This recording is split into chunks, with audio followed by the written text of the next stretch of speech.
Assalamualaikum warahmatullahi wabarakatuh.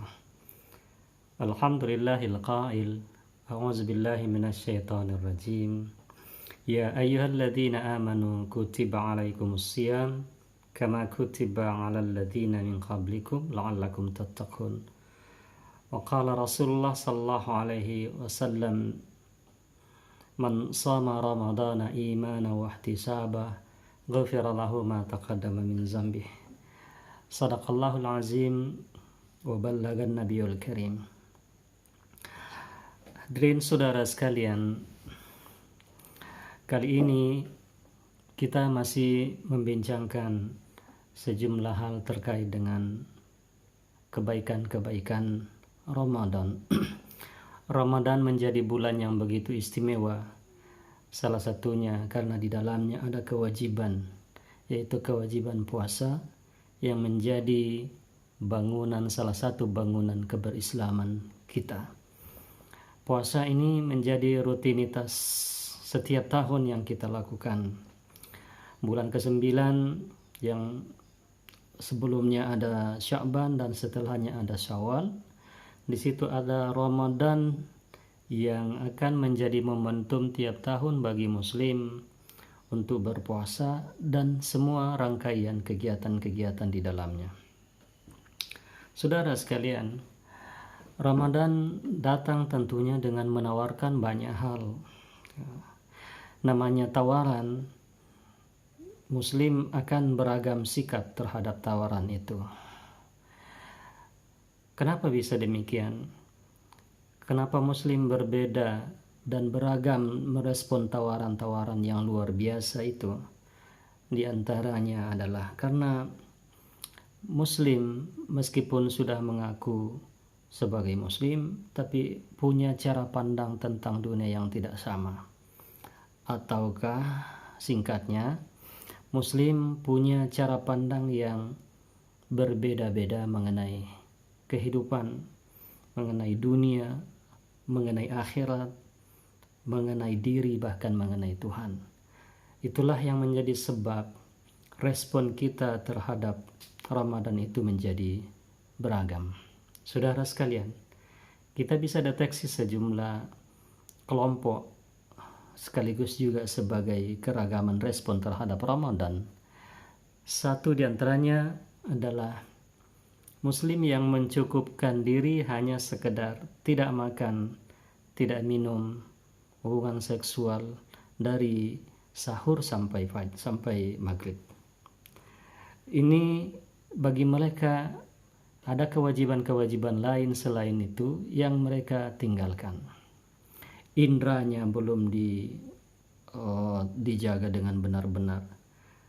Bisa jadi inilah kategori yang disebutkan oleh Nabi Muhammad SAW sebagai orang yang merugi.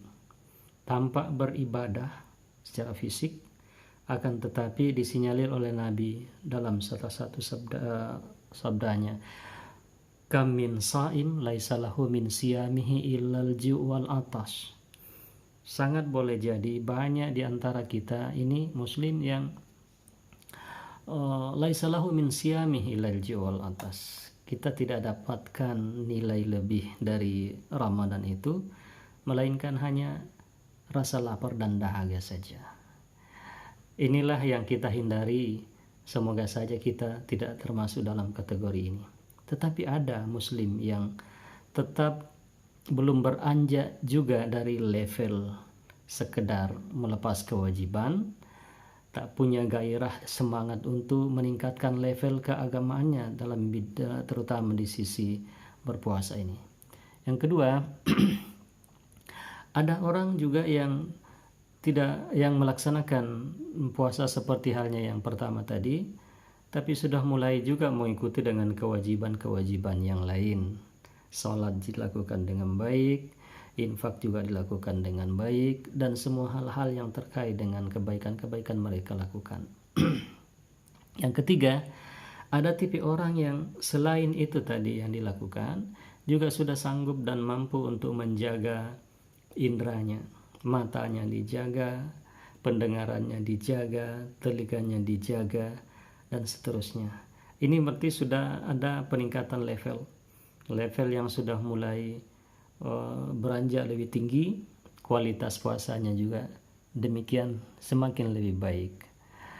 Kemudian ada juga di antara muslim itu yang melaksanakan ibadah puasa seperti tadi dilaksanakan oleh sejumlah kelompok yang sebelumnya. Kewajiban-kewajiban lain juga dilaksanakan dan sunnah-sunnahnya dia jaga. Nah, inilah juga kelompok yang tentu saja ada di antara kita yang masuk kategori itu. Dan yang terakhir, ada kelompok yang inilah level para anbiya dan aulia sebenarnya. Adalah orang sosok manusia yang memang gerak hatinya dilatih lebih dominan pada Allah dan mereka sanggup untuk melakukan itu. Hidupnya, gerak batinnya, kegiatannya itu selalu dalam bimbingan Allah Subhanahu wa taala.